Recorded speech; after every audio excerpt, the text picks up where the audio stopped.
Ada yang mengatakan Rasul Paulus itu katanya sesat. Rasul Paulus itu bukan rasul, dia adalah nabi palsu, dia bukan pengikut Yesus dan dia bukan murid Yesus. Bahkan ada yang mengatakan bahwa Rasul Paulus itu adalah setan yang menjadi malaikat terang. Nah, hari ini saya akan mengatakan bahwa itu semuanya adalah tidak benar. Itu semuanya adalah hoax. Ya. Justru Rasul Paulus itu adalah rasul yang asli dan ditunjuk langsung oleh Tuhan Yesus dan diakui oleh pemimpin rasul 12 ya, yang bernama Rasul Petrus. Nah, itu terdapat di 2 Petrus ya. Anda baca di 2 Petrus pasal 3 ayat 15. Nah, di sini 2 Petrus mengatakan pasal 3, yang nulis ini kan adalah Rasul Petrus. Dia katakan begini, anggaplah kesabaran Tuhan kita sebagai kesempatan bagimu untuk beroleh selamat. Seperti juga Paulus, saudara kita yang kekasih, telah menulis kepadamu menurut hikmat yang dikaruniakan kepadanya. Jadi di sini pemimpin rasul yang bernama Rasul Petrus, dia adalah gembala sidang gereja ya. Yang nunjuk dia sebagai pemimpin itu adalah Yesus sendiri. Dia membela Paulus bahwa apa yang ditulis itu Rasul Paulus, surat-suratnya, kitab-kitabnya ya. Kan 70% itu kan, 2/3 itu kan adalah tulisan-tulisan Paulus yang ada di perjanjian. Di sini Rasul Petrus mengatakan bahwa apa yang ditulis itu Rasul Paulus adalah berasal dari Tuhan. Kan di situ ditulis yang dikaruniakan kepadanya, hikmat yang dikaruniakan kepadanya. Jadi Anda jangan percaya dengan berita-berita hoax yang mengatakan bahwa Rasul Paulus itu adalah rasul palsu. Jangan. Karena Petrus sendiri sebagai pemimpin menunjuk dan mengatakan bahwa dia berasal dari Tuhan. Ya, sebagaimana 2 Petrus pasal 3 ayat 15. Nah, kita baca 2 Petrus pasal 3 ayat 16 ya. Hal itu dibuatnya dalam semua surat-suratnya apabila ia berbicara tentang perkara-perkara ini.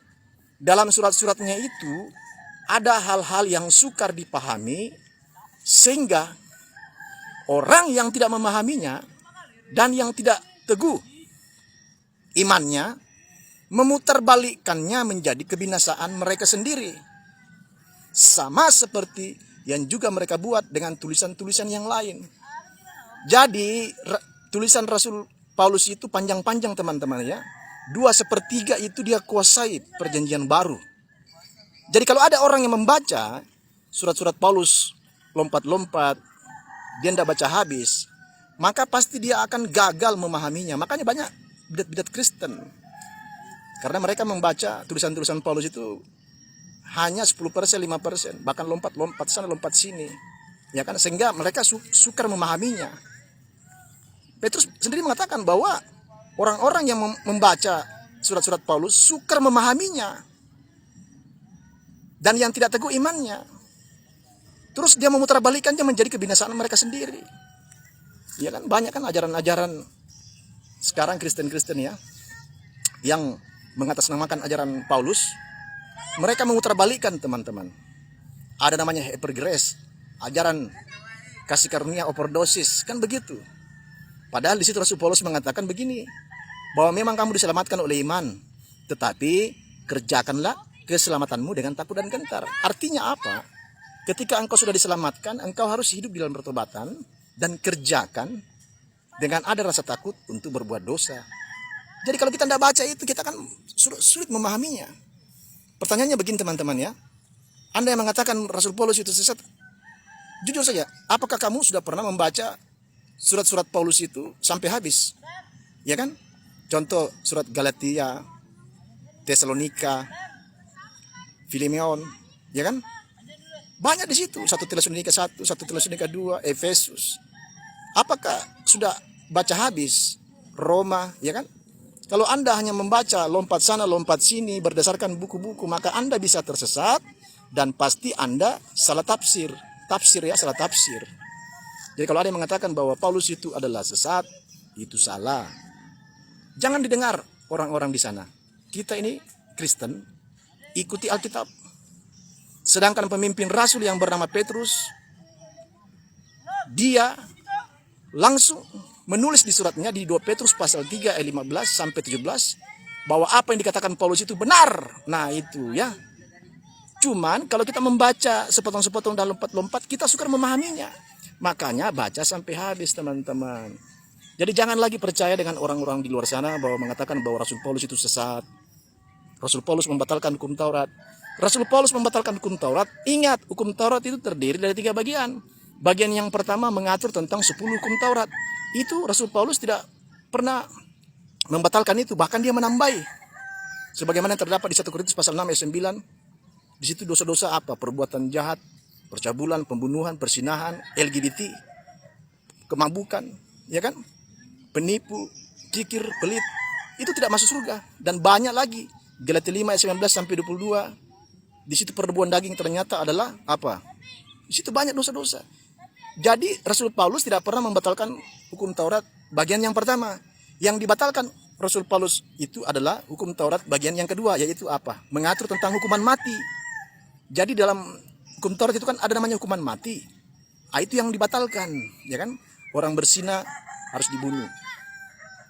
Terus pembunuh harus juga dibunuh. Nyawa ganti nyawa, gigi ganti nyawa. Itu yang dibatalkan ya.